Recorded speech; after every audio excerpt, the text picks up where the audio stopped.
మనందరికీ తెలుసు ఈ కార్యక్రమం మనకు స్టేట్ మొత్తం 99 రోజుల ప్రజాపాలనలో భాగంగా రాష్ట్ర వ్యాప్తంగా జరుగుతుంది.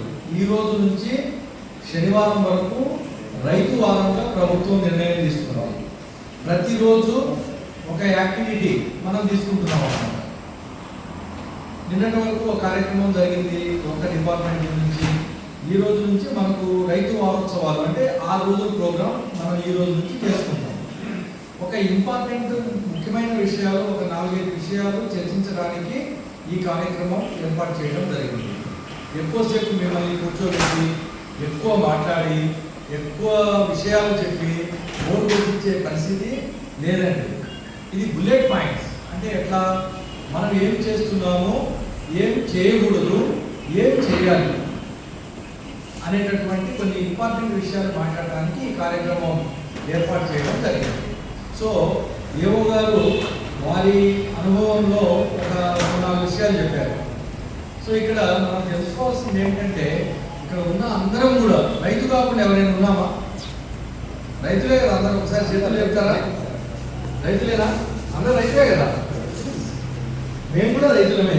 ఇంటి దగ్గర ఉన్నది తలా ఒక 2-3 ఎకరాలు ఉన్న వ్యవసాయం చేసే వాళ్ళమే. ఇంటికి పోతే ఈ ప్యాంటు, బూట్లు, షర్ట్లు ఇప్పేసి ఆ పొలాలన్నమాట చెట్ల చుట్టూ తిరిగేవాళ్ళని. కాబట్టి కుటుంబంలో ఒకరిద్దరం చదువుకున్నాం కాబట్టి ఇటున్నాము. ఇంటి దగ్గర అన్నయ్య వాళ్ళందరూ మీలాగా నాన్నగారు అందరూ వ్యవసాయం చేసేవాళ్ళు. సో ఈ వారంలో ఈ రైతు వారోత్సవాల్లో మనం ఈరోజు చర్చించేటటువంటి ముఖ్యమైన విషయాలు 3. ప్రతిరోజు ఒక విషయం పట్ల రైతులకి అవగాహన కలిగించే ప్రోగ్రాం ఇది. మనం ఈరోజు చర్చించేటటువంటి ముఖ్యమైన విషయాలు ఏంటంటే 3 అండి. నెంబర్ 1, సార్ చెప్పినట్లు, యోగ గారు చెప్పినట్లు, ముఖ్యంగా నేల ఆరోగ్యం.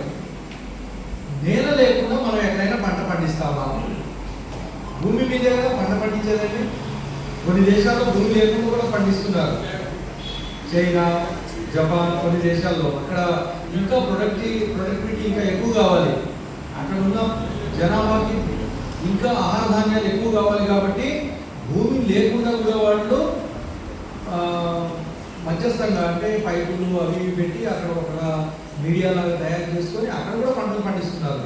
అదృష్టం మన దగ్గర భూమి ఉంది, మనకున్న కమతాల్లో మనం పంట పండిస్తున్నాం. మరి ఈ నేల ఆరోగ్యం, ఈ నేల ఆరోగ్యం అనేది ఎలా ఉంది? ఎప్పుడైనా మనం ఆలోచించామా? ఒక్కసారి మీరు మనసులో అనుకోండి. ఇప్పుడు యోగ గారు నాకు చెప్పినట్లు అందరికీ టీ వచ్చింది, కొద్దిగా టీ తాగాం రిఫ్రెష్మెంట్ కోసం. ఇంకోసారి కూడా టీ తీసుకొచ్చాడు ఆ బాబు. నేను అయ్యో వద్దు అని చెప్పాను, ఎందుకంటే నాకు ఇష్టం లేదు. ఇక ఒకటి చాలా అనిపించింది. మళ్ళీ రెండోసారి టీ ఇస్తే తాగుతాం మనం? తాగలేం కదండి.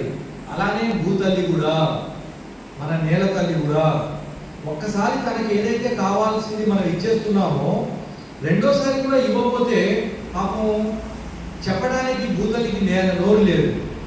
మనం అంటే చెప్పాం నాకు వద్దండి టీ అని. మరి అదే ఆరోగ్యం మంచిగా ఉండాలని మనం ఎలా కోరుకున్నామో నేల తల్లి కూడా అదే ఆరోగ్యంగా ఉండాలి కదా. నేల తల్లి ఆరోగ్యంగా ఉంటేనే కదా మనకు పంట పండేది.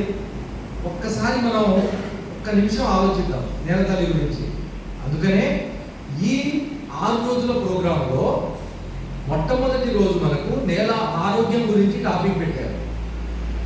కాబట్టి నేల ఆరోగ్యాన్ని బాగు చేయడానికి మనము ఏమైనా చేయగలుగుతామా అనేది ఒక్కసారి మీరు ఆలోచించండి. మొత్తం చేయలేము. కనీసం మీకున్న 5 ఎకరాలు, 4 ఎకరాలు, 10 ఎకరాలు ఏ మొత్తం చేయలేకపోయినా కానీ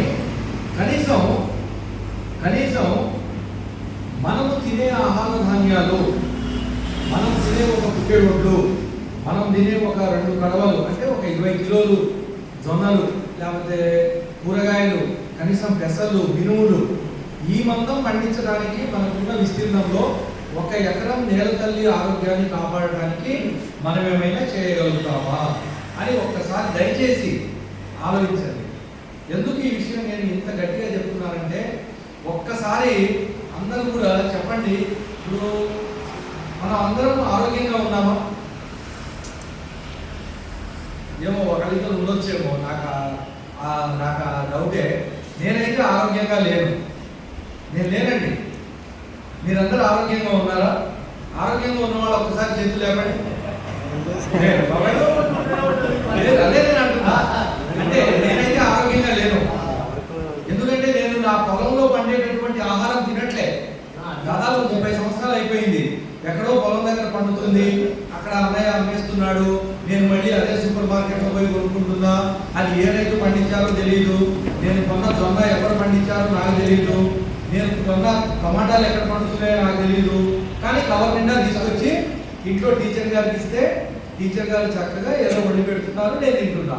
అందుకే నేను ఆరోగ్యంగా లేను. మీరు ఎవరైనా ఆరోగ్యంగా ఉన్నారా అనేది ఒక్కసారి ఆలోచించుకోండి. సో నా రిక్వెస్ట్ మీ అందరికీ